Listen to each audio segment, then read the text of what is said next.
ആകാശവാണി. നമസ്കാരം. പ്രാദേശിക വാർത്തകൾ വായിക്കുന്നത് അഞ്ജന പുതിയമഠം.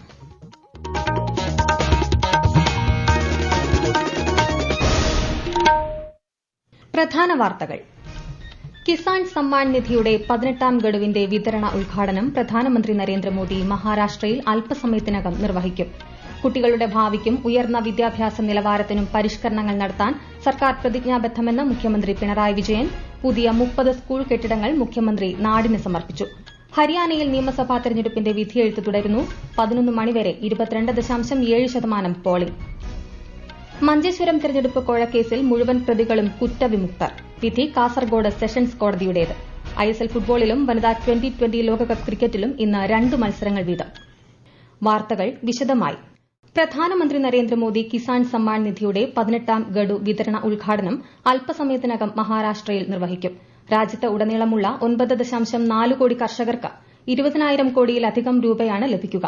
കാർഷിക മൃഗസംരക്ഷണ മേഖലകളുമായി ബന്ധപ്പെട്ട 23,300 കോടി രൂപയുടെ വിവിധ സംരംഭങ്ങൾക്കും പ്രധാനമന്ത്രി വാഷിമിൽ തുടക്കം കുറിക്കും. ബഞ്ചാര സമുദായത്തിന്റെ സമ്പന്നമായ പൈതൃകം ഉൾക്കൊള്ളുന്ന ബഞ്ചാര പൈതൃക മ്യൂസിയം അദ്ദേഹം ഉദ്ഘാടനം ചെയ്തു. താനെയിൽ 32,800 കോടി രൂപയുടെ വിവിധ പദ്ധതികളുടെ ഉദ്ഘാടനവും തറക്കല്ലിടലും പ്രധാനമന്ത്രി നിർവഹിക്കും. കുട്ടികളുടെ ഭാവിക്കും ഉയർന്ന വിദ്യാഭ്യാസ നിലവാരത്തിനും ആവശ്യമായ പരിഷ്കരണങ്ങൾ നടത്താൻ സർക്കാർ പ്രതിജ്ഞാബദ്ധമാണെന്നും അതിനായി എല്ലാവരും സഹകരിക്കണമെന്നും മുഖ്യമന്ത്രി പിണറായി വിജയൻ. വിവിധ ജില്ലകളിലായി നിർമ്മിച്ച 30 സ്കൂൾ കെട്ടിടങ്ങളുടെ ഉദ്ഘാടനം നിർവഹിക്കുകയായിരുന്നു അദ്ദേഹം. മത്സരാധിഷ്ഠിത സമൂഹം വൈജ്ഞാനിക സമൂഹമായി മാറണമെന്നും അദ്ദേഹം പറഞ്ഞു. നാം ഒരു ലോക വൈജ്ഞാനിക ശൃംഖലയുടെ ഭാഗമാകാൻ കഴിയും വിധം നമ്മുടെ നാടിന്റെ ഉയർച്ച ഉണ്ടാകണമെന്നാണ് ലക്ഷ്യമിടുന്നത്. വലിയ തോതിലുള്ള മത്സരാധിഷ്ഠിത സമൂഹത്തിലാണ് നാം ജീവിക്കുന്നത്. സർവൈവൽ ഓഫ് ദ ഫിറ്റസ്റ്റ് എന്ന നിലയിൽ ശേഷിയുള്ളവർ മാത്രം മുന്നേറുക എന്നൊരു കാഴ്ചപ്പാടോടെ കാര്യങ്ങൾ നീങ്ങുകയാണ്. അവിടെയാണ് നമ്മുടെ സമൂഹമാകെ ഒരു വൈജ്ഞാനിക സമൂഹമായി മാറുക, വൈജ്ഞാനിക സമ്പദ് വ്യവസ്ഥ സൃഷ്ടിക്കുക എന്ന നിലപാട് നാം സ്വീകരിച്ചിട്ടുള്ളത്.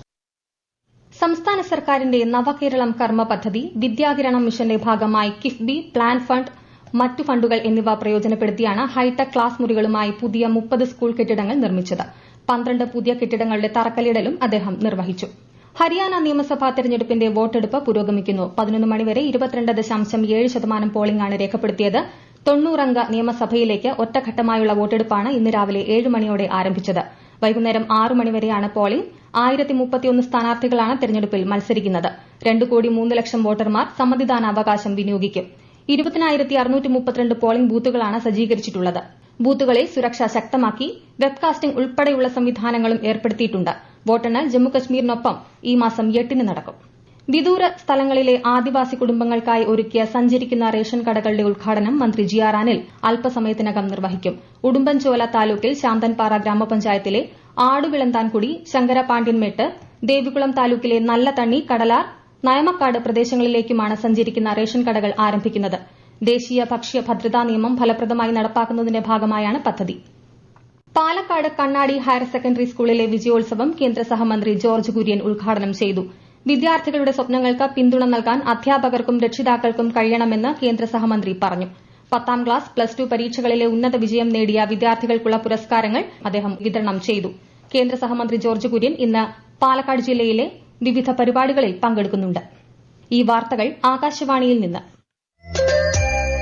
ആകാശവാണി വാർത്തകളും വാർത്താധിഷ്ഠിത പരിപാടികളും all India radio news Thiruvananthapuram YouTube ചാനലിലും all India radio news Thiruvananthapuram Facebook പേജിലും AR News_ തിരുവനന്തപുരം ഇൻസ്റ്റഗ്രാം അക്കൌണ്ടിലും AR News_TVM X ഹാൻഡിലും ലഭ്യമാണ്.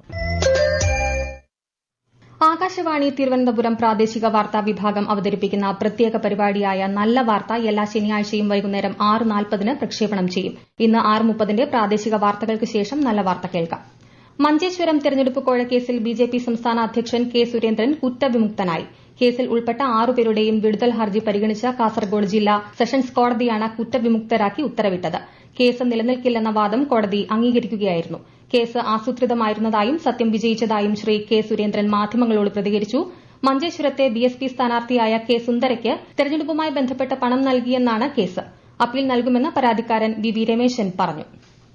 എഡിജിപി അജിത് കുമാറിനെ മാറ്റുന്ന വിഷയത്തിൽ സിപിഐക്ക് ഒരേ നിലപാടാണെന്ന് മന്ത്രി കെ രാജൻ. പാർട്ടിക്ക് പറയാനുള്ള നിലപാട് കൃത്യമായി പറയും. പാർട്ടിക്കുള്ളിൽ പൊതുവായ അഭിപ്രായം സ്വീകരിക്കുമെന്നും പാർട്ടി സെക്രട്ടറി അത് അറിയിക്കുമെന്നും ശ്രീ കെ രാജൻ പറഞ്ഞു. കൊല്ലം ചിതറ സർക്കാർ മൃഗാശുപത്രിയോട് ചേർന്ന ഭ്രൂണമാറ്റ ലബോറട്ടറിയുടെ ഉദ്ഘാടനവും കന്നുകാലികൾക്കുള്ള സഞ്ചരിക്കുന്ന ഭ്രൂണമാറ്റ ലബോറട്ടറികളുടെ ഫ്ളാഗ് ഓഫും മന്ത്രി ജെ ചിഞ്ചുറാണി ഇന്ന് നിർവഹിക്കും. തടിക്കാട് മൃഗാശുപത്രി കെട്ടിട ഉദ്ഘാടനവും മന്ത്രി നിർവഹിക്കും. 2022 സംസ്ഥാന ക്ഷേത്രകലാ അവാർഡുകൾ നാളെ വിതരണം ചെയ്യും.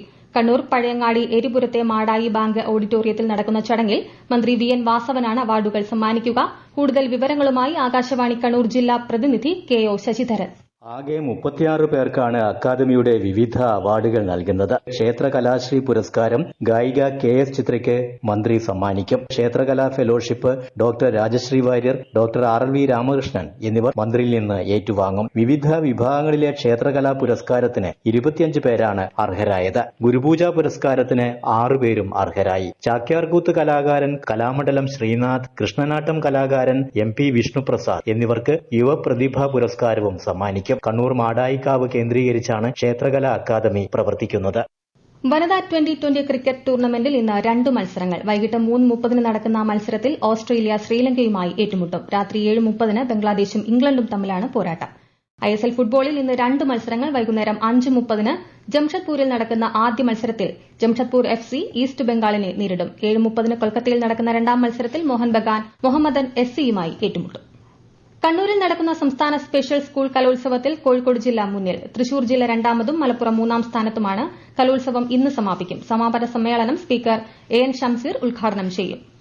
4 വർഷ ബിരുദം വഴി സർവകലാശാല വിദ്യാഭ്യാസം നൈപുണ്യ വികസനത്തിലേക്കും അതുവഴി തൊഴിലിലേക്കും നയിക്കുന്ന നിലയിൽ പരിവർത്തനം ചെയ്യുമെന്ന് മന്ത്രി ആർ ബിന്ദു.